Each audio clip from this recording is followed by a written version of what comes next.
हर हर महादेव। जय मां पार्वती। श्री शिवाय नमस्तुभ्यम। प्रिय श्रोताओं, आप सभी का दिन शुभ हो। आज का दिन है महादेव की भक्ति का। आज है पावन सोमवार, वो तिथि जिसे स्वयं भगवान शिव ने अपने भक्तों को वरदान और कल्याण के लिए चुना है। कहा गया है कि सोमवार के दिन श्रद्धा और नियम पूर्वक व्रत एवं कथा श्रवण करने से भक्त की हर मनोकामना पूर्ण होती है। आज हम आपको सुनाने जा रहे हैं भोलेनाथ की वो पावन कथा जिसे सुनते ही आपके जीवन में भी शिव जी की कृपा की गंगा बह सकती है। अगर आप भी उन भाग्यशाली श्रोताओं में से एक है जिनके कानों में यह कथा पहुंचेगी, तो संभव है कि महादेव की विशेष कृपा आपकी झोली में उतर आए। तो आइए मन को एकाग्र करें, शिव जी के नाम का स्मरण करें और हमारे चैनल पर इस कथा को पूरा सुनने का सौभाग्य प्राप्त करें। सभी प्रेम से बोलिए पार्वती माता की जय, भगवान शंकर की जय, हर हर महादेव। एक बार देवी पार्वती जी ने भगवान शिव की आज्ञा से एक श्रेष्ठ पुत्र की प्राप्ति हेतु 1 वर्ष तक चलने वाले पुण्य व्रत का समापन किया। व्रत की समाप्ति पर पुरोहित सनत कुमार ने देवी पार्वती जी से कहा, सुव्रते, अब मुझे दक्षिणा चाहिए। देवी पार्वती ने मुंह मांगी दक्षिणा देने का वचन दिया। बस फिर क्या था, पुरोहित बने सनत कुमार ने अस्वाभाविक दक्षिणा की याचना की। देवी, इस व्रत में दक्षिणा स्वरूप आप मुझे अपने पति को दीजिए। यह सुनते ही मानो देवी पार्वती पर तो वज्रपात हो गया और वे व्याकुल होकर विलाप करती हुई मूर्छित हो गई। देवी को मूर्छित देखकर श्री ब्रह्मा, विष्णु और मुनियों को हंसी आ गई। उन्होंने देवी पार्वती को समझाने के लिए भगवान शिव को भेजा। देवी पार्वती की मूर्छा टूटने पर भगवान शिव ने उन्हें समझाया, देवी, देव कार्य, पितृ कार्य और नित्य नैमित्तिक जो भी कार्य दक्षिणा से रहित होता है, निष्फल हो जाता है। उस कार्य से दाता कालसूत्र नामक नरक में गिरता है। उसके बाद वह दीन होकर शत्रुओं से पीड़ित होता है। ब्राह्मण को संकल्प की हुई दक्षिणा उस समय ना देने से वह बढ़कर कई गुनी हो जाती है। भगवान विष्णु और ब्रह्मा जी ने देवी पार्वती से धर्म की रक्षा के लिए अनुरोध किया। धर्म ने भी समझाया, देवताओं ने कहा, मुनियों ने भी दक्षिणा देने की प्रेरणा दी, लेकिन फिर भी देवी पार्वती मौन रही। तब सनत कुमार ने कहा, शिवे, या तो आप मुझे दक्षिणा में अपने पति को प्रदान कीजिए या अपने दीर्घकालीन कठोर तप का फल भी त्याग कीजिए। इस महान कर्म की दक्षिणा न मिलने पर मैं इस दुर्लभ कठोर व्रत का फल ही नहीं अपितु आपके समस्त कर्मों का फल भी प्राप्त कर लूंगा। उद्गन होकर देवी पार्वती जी ने कहा, पति से वंचित हो जाने वाले कर्म से क्या लाभ? दक्षिणा देने और धर्म और पुत्र की प्राप्ति से मेरा क्या हित होगा? पृथ्वी देवी की उपेक्षा कर वृक्ष की पूजा करने से क्या प्राप्त हो सकेगा? साध्वी स्त्रियों के लिए पति 100 पुत्रों के समान होता है। ऐसे स्थिति में यदि व्रत में अपने पति के ही दक्षिणा दे दी जाए तो भला पुत्र से क्या लाभ? यह सत्य है कि पुत्र पति का ही अंश होता है, लेकिन उसका एकमात्र मूल तो पति ही होता है। मूल धन के नष्ट हो जाने पर समस्त व्यापार ही विनिष्ट हो जाता है। उसी समय आकाश में देवताओं और ऋषियों ने एक रत्न निर्मित रथ देखा जो पार्षदों से घिरा था। उस रथ से श्री नारायण उतरकर देवताओं के सम्मुख उपस्थित हुए। उन श्री नारायण के ब्रह्मा, विष्णु और शिव जी ने रत्न सिंहासन पर बैठाकर प्रणाम किया और हाथ जोड़कर गदगद कंठ से स्तुति की। वहां का सारा वृतांत जानकर श्री नारायण ने कहा, शिव प्रिय पार्वती का यह व्रत लोक शिक्षा के लिए है, अपने लिए नहीं, क्योंकि वे तो स्वयं समस्त व्रतों और तपस्याओं का फल प्रदान करने वाली है। इनकी माया से ही चराचर जगत मोहित है। फिर उन्होंने देवी पार्वती जी से कहा, शिवे, इस समय आप महादेव जी को दक्षिणा में देकर अपना व्रत पूर्ण कर लीजिए, फिर समुचित मूल्य देकर अपने जीवन धन को वापस ले लेना। गौवों में समस्त देवी देवताओं विद्यमान होते हैं, इसलिए तुम ब्राह्मण को गौ में प्रदान कर अपने पति को लौटा लेना। ऐसा कहकर वे अंतर्ध्यान हो गए। तब देवी पार्वती प्रसन्न मन से अपने प्राण सर्वस्व को दक्षिणा में देने के लिए तैयार हो गई। उन्होंने हवन की, पुर्णाहुति की और अपने जीवननाथ शिव जी को दक्षिणा स्वरूप दे दिया। इसके बाद उन्होंने पुरोहित शरद कुमार जी से निवेदन किया कि विप्रवर, गौ का मूल्य मेरे पति के बराबर है। मैं अब आपको अत्यंत सुंदर 1 लाख गौ प्रदान करूंगी। इसके बदले में आप मेरे जीवन सर्वस्व को लौटा दे। प्राणनाथ के मिल जाने में पुनः ब्राह्मणों को विपुल दक्षिणाएं प्रदान करूंगी। तब सनत कुमार ने पार्वती जी से कहा, देवी, मैं ब्राह्मण हूँ, 1 लाख गौवें लेकर मैं भला क्या करूंगा? इस दुर्लभ रत्न के सामने 1 लाख गौवों की क्या तुलना। मैं इन्हें साथ में लेकर त्रिलोक में भ्रमण करूंगा। उस समय समस्त बालक इन्हें देखकर प्रसन्नता पूर्वक ताली बजा बजाकर अट्टहास करेंगे। कहने के साथ ही सनत कुमार ने भगवान शिव को अपने पास ही बिठा लिया। सनत कुमार ने भगवान शिव को वापस नहीं किया। यह देखकर और यह सुनकर देवी पार्वती जलहीन मछली की तरह छटपटाने लगी। उन्होंने मन ही मन सोचा कि कैसा दुर्भाग्य है मेरा कि मुझे ना तो अभिष्ट देव का दर्शन ही हुआ और ना ही व्रत का फल प्राप्त हो सका। अधीर होकर अब वे अपने प्राण त्यागने के लिए तत्पर हो गई। अचानक उसी समय आकाश में तेज समूह प्रकट हुआ। उस तेज समूह को देखकर देवी पार्वती ने उससे अपने ऊपर दया करने को कहा और उस मह तेज राशि के मध्य विश्व मोहन श्री कृष्ण स्वरूप का दर्शन किया। ऐसे भुवन मोहन अनूप रूप को देखकर भगवती पार्वती उसी के समान पुत्र की कामना करने लगी और उसी क्षण उन्हें वह वर भी प्राप्त हो गया। इसके बाद वह तेज वही तिरोहित हो गया। तब देवताओं ने ब्रह्मा पुत्र सनत कुमार को समझाया। सनत कुमार ने दिगंबर शिव को उनकी प्राणेश्वरी पार्वती जी को वापस लौटा दिया। अब सुनिए सोमवार व्रत की कथा। एक बार किसी नगर में एक साहूकार था।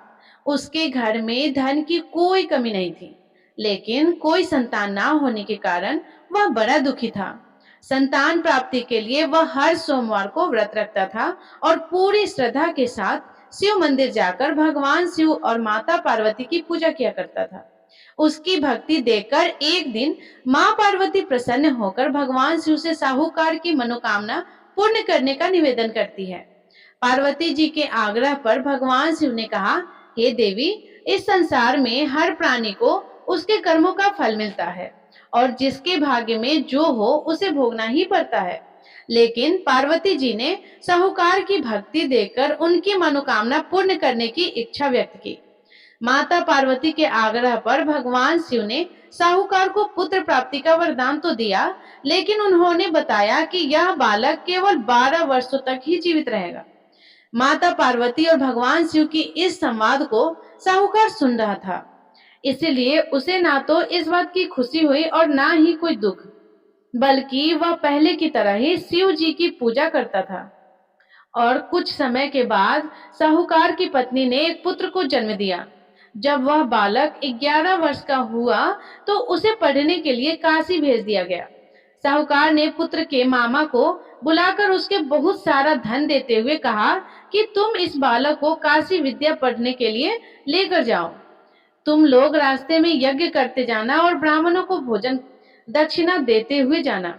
दोनों मामा भांजे इसी तरह यज्ञ कराते और ब्राह्मणों को दान दक्षिणा देते काशी नगरी निकल पड़े। इस दौरान रात में एक नगर पड़ा जहां नगर के राजा की कन्या का विवाह था, लेकिन जिस कुमार से उसका विवाह होने वाला था वह एक आंख से काना था। राजकुमार के पिता ने अपने पुत्र के कान्हा होने के कारण बात को छुपाने के लिए सोचा, क्यों न उस साहूकार के पुत्र को दूल्हा बनाकर राजकुमारी से विवाह करा दूं और विवाह के बाद इसको धन देकर विदा कर दूंगा और राजकुमारी को अपने नगर ले जाऊंगा। लड़के को दूल्हे के वस्त्र पहनाकर राजकुमारी से विवाह करा दिया गया। साहूकार का पुत्र ईमानदार था, उसे यह बात सही नहीं लगी, इसलिए उसने अवसर पाकर राजकुमारी के दुपट्टे पर लिख दिया कि तुम्हारा विवाह तो मेरे साथ हुआ है, लेकिन जिस राजकुमार के संग तुम्हें भेजा जाएगा वह एक आंख से काना है। मैं तो काशी विद्या पढ़ने जा रहा हूँ। जब राजकुमारी ने चुनरी पर लिखी बातें पढ़ी तो उसने अपने माता पिता को यह बात बताई। राजा ने अपनी पुत्री को विदा नहीं किया। फिर बारात वापस लौट गई और दूसरी ओर साहूकार का पुत्र और उसका मामा काशी पहुंचे और वहां जाकर उन्होंने यज्ञ किया। जिस दिन साहूकार का पुत्र 12 वर्ष का हुआ उस दिन भी यज्ञ का आयोजन था। लड़के ने अपने मामा से कहा कि मेरी तबीयत कुछ ठीक नहीं है। मामा ने कहा तुम अंदर जाकर आराम कर लो। भगवान शिव के वरदान अनुसार कुछ ही देर में उस बालक के प्राण निकल गए। मृत भांजे को देखकर उसकी मामा ने विलाप करना शुरू कर दिया। संयोगवश उसी समय भगवान शिव और माता पार्वती उधर से जा रहे थे। पार्वती जी ने भोलेनाथ से कहा, स्वामी मुझे इनके रोने का स्वर सहन नहीं हो रहा, आप कृपया इस व्यक्ति के कष्ट को अवश्य दूर कीजिए।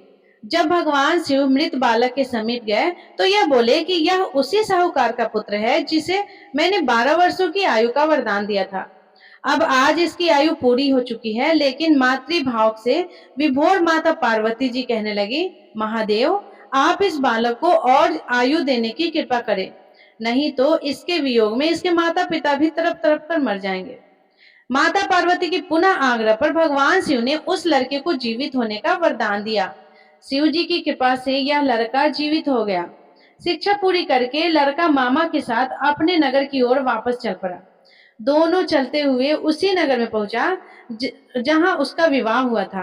उस नगर में भी उन्होंने यज्ञ का आयोजन किया। उस लड़के के ससुर ने उसे पहचान लिया और महल में ले जाकर उसकी खूब आवभगत की और अपनी पुत्री को धूमधाम से विदा कर दिया। इधर साहूकार और उसकी पत्नी भूखे प्यासे रहकर अपने बेटे की प्रतीक्षा कर रहे थे। उन्होंने प्रण कर रखा था कि अगर उन्हें अपने बेटे की मृत्यु का समाचार मिला तो वह भी प्राण त्याग देंगे। परंतु अपने बेटे के जीवित होने का समाचार पाकर वे बेहद प्रसन्न हुए। उसी रात भगवान शिव ने साहूकार के स्वप्न में आकर कहा, हे श्रेष्ठी, मैंने तेरे सोमवार के व्रत का और व्रत कथा सुनने से प्रसन्न होकर तेरे पुत्र को लंबी आयु प्रदान की है। इसी प्रकार प्रिय भक्तों, इस पावन सोमवार व्रत कथा के श्रवण का पुण्य फल आपके जीवन में भी सुख शांति और समृद्धि का संचार करे। भोलेनाथ की कृपा से आप सभी के सारे दुख दूर हो, मनोकामनाएं पूर्ण हो और हर कदम पर शिव जी का आशीर्वाद सदैव साथ बना रहे। याद रखिए कि शिव कथा का श्रवण मात्र से कल्याण संभव है और आज आपने इस सौभाग्य को पा लिया। तो आइए हम सभी मिलकर भगवान शिव की आरती का आनंद उठाएं। ओम जय शिव ओमकारा, प्रभु जय शिव ओमकारा, ब्रह्मा विष्णु सदा शिव, ब्रह्मा विष्णु सदा शिव, अर्धांगी धारा।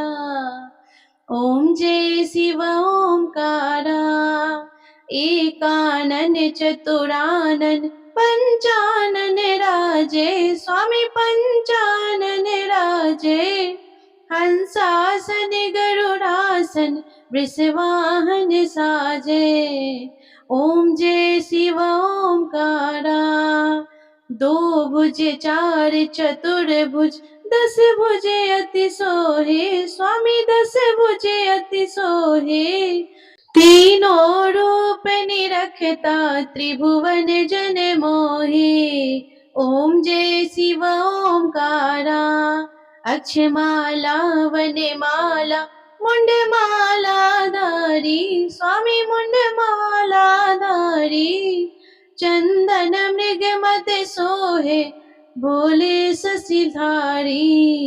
ओम जय शिव ओमकारा, श्वेतांबर पीतांबर बाघांबर अंगे, स्वामी बाघांबर अंगे, सनकादिक गरुडादिक भूतादिक संगे। ओम जय शिव ओमकारा, कर के मध्य कमंडल चक्र त्रिशूलधारी, स्वामी चक्र त्रिशूलधारी, सुखकारी दुखहारी जग पालनकारी।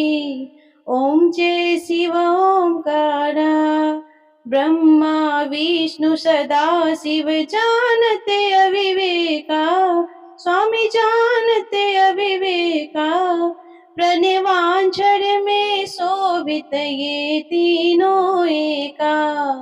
ओम जय शिव ओमकारा, त्रिगुण स्वामी जी की आरती जो कोई नर गावे, स्वामी जो कोई नर गावे, कहत शिवानंद स्वामी रटत भुलानंद स्वामी सुख संपत्ति पावे।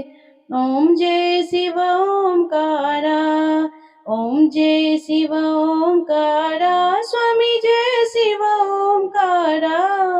ब्रह्मा विष्णु सदा शिव अर्धांगी धारा। ओम जय शिव ओंकारा। तो सभी प्रेम से बोलिए भगवान शिव जी की जय, माता पार्वती की जय। हर हर महादेव। तो प्रिय श्रोताओं, ये थी सोमवार व्रत की कथा। यदि ये कथा आपको पसंद आई हो तो वीडियो को प्लीज लाइक कर दीजिएगा, और चैनल पे नए हैं तो चैनल को सब्सक्राइब करना ना भूलिएगा, और कमेंट में हर हर महादेव जय मां पार्वती लिखना ना भूलिएगा। धन्यवाद। जय शिव शंभू।